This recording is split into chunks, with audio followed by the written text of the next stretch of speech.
Hi everyone, this is Mrs. Tevis-Finn recording from room 114.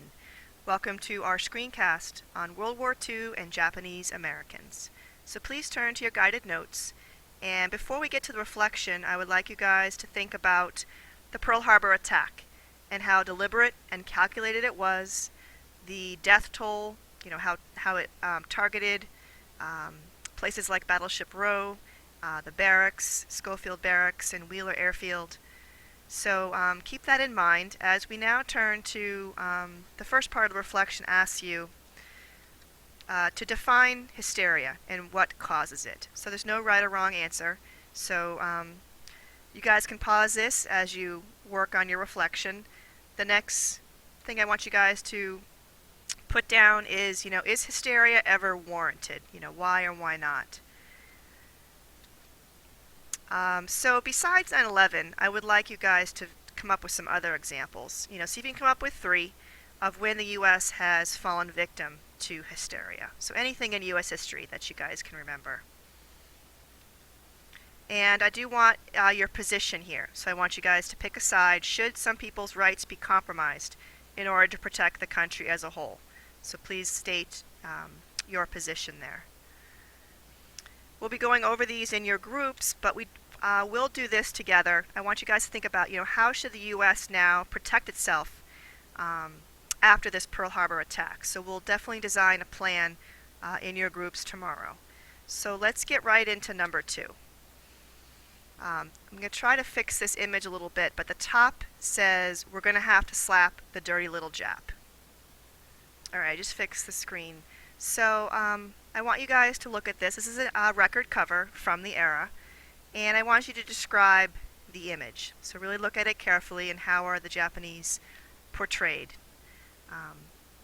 I'd like you guys to answer the following question is, why do you think you can't find this song on YouTube? So, here I had embedded this a couple years ago and it's been taken down. So I want you guys to put down, why do you think it's been taken down? So let's keep going. Number 3, guys, is the Japanese American Creed. And I want you to pause this slide and I want you to read each of these paragraphs. So over on this side, I have modeled what I want you guys to do. So for each paragraph, I want you to pull out a quote and explain its significance. So I did it with each of these paragraphs, and I want you guys to do it on your own. So for the first paragraph, pull out some of these wording and explain why you think it's important. So do that, guys. Take your time and do this for each of these 3 paragraphs. Alright, this is pretty shocking stuff, but it's really important for us to look at. So this is number 4, How to Tell Japs from the Chinese. So this is a magazine article, and I actually pulled out on the side here how America differentiated between the Japanese and the Chinese. So though it's racist, I want you guys to put down a couple of the main differences that this article talks about. But also I want you to figure out, why do you think we're doing this? Why are we differentiating between the Japanese and other Asians? So that's more of a reflection question. And then, even though it's racist, I still want you guys to note how this article differentiates Japanese and Chinese. And this is a cartoon from the era, How to Spot a Jap. And yes, again, completely racist, though it does reveal the hostility that we felt towards the Japanese after the Pearl Harbor attack. So, look for the C and the J in this cartoon and put down a few of the differences that this cartoon points out. It's almost like giving recommendations to the American public, for how to pick them out. So check out these 2. You can pause this, and there's one more I want you to note here. One of the differences, and even over here. So put down put down at least one thing from each of these pages from the cartoon. Take your time. Alright, so let's look at some propaganda. So I want you guys, I put down for number 6, don't talk, rats have big ears. So here's a political cartoon from the era, and I want you guys to describe it. How are the Japanese again portrayed here? This one I want you guys just to look at and read. If you worked as hard and fast as a Jap, we'd smash Tokyo a lot quicker. So here's the image of their flag behind. So again, propaganda is spreading throughout World War II at home. This we'll watch in class, so remind me if I forget. You guys are welcome to copy and paste this into your browser. This has not been taken down from YouTube, though it probably should. You're a SAP, Mr. Jap. So just from looking at this right here, here's the Japanese, put down how they are portrayed. So here's just completely just visually analyze, what image here is being shown. And I need to just let you guys know that the term Jap is as racist, as derogatory, as horrifying as calling black people niggers. So it's a word we need to know about, and just be sensitive in our language. So let's keep going. All right, guys, on the back of your guided notes is Executive Order 9066. This was February 19th, 1942. I want you to know the date.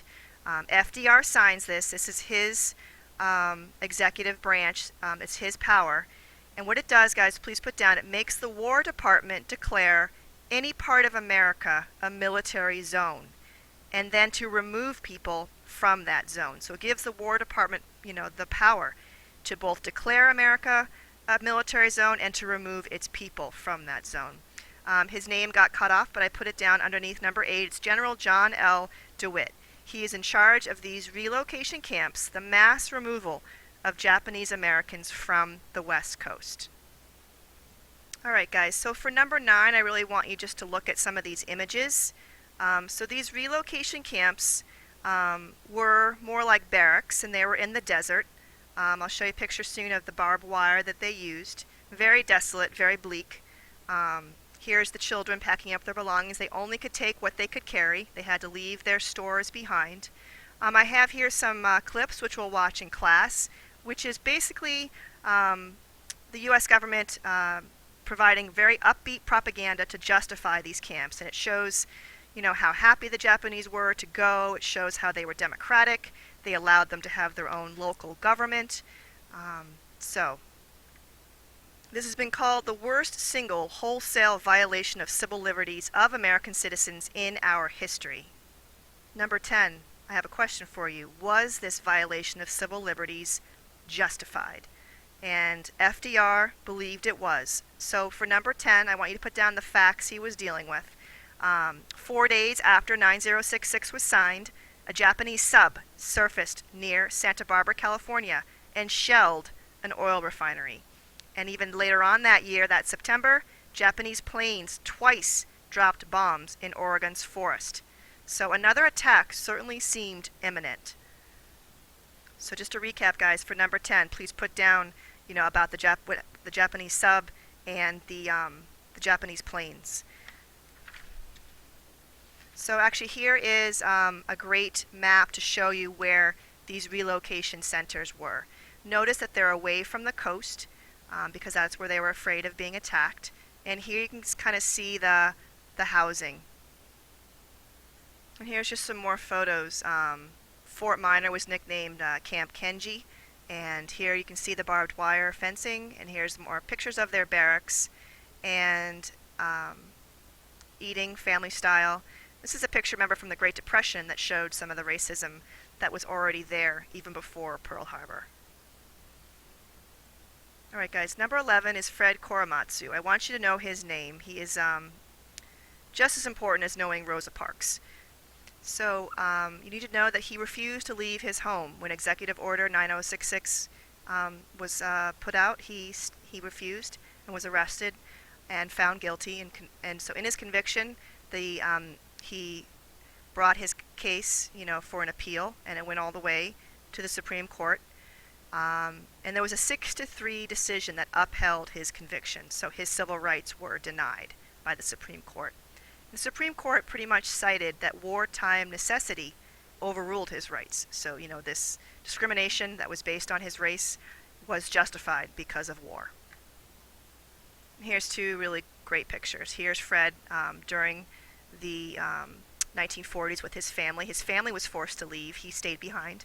And then President Clinton gave Fred Korematsu the Congressional Medal of Honor as a way really to apologize for the injustices to his people. Number 12, I want you to know what the JACL, the Japanese American Citizens League, why it was important. For after the war, please put down that this league tried to help Japanese citizens regain their lost property. Many lost their businesses and homes and farmland, so the JACL, tried to help. And it really wasn't until 1988, so a long time they had to wait. So under President Ronald Reagan, guys, for number 13, he's shown here, signed the Civil Liberties Act. And what it did is give a formal apology to the Japanese Americans. It awarded $20,000 to each family of survivors. So I have a question, is this adequate compensation? How do you really apologize for destroying someone's life? But we will talk about this in your groups and as a class all together. So this concludes, the Japanese American screencast for World War II, and I will see you all tomorrow. Have a great night.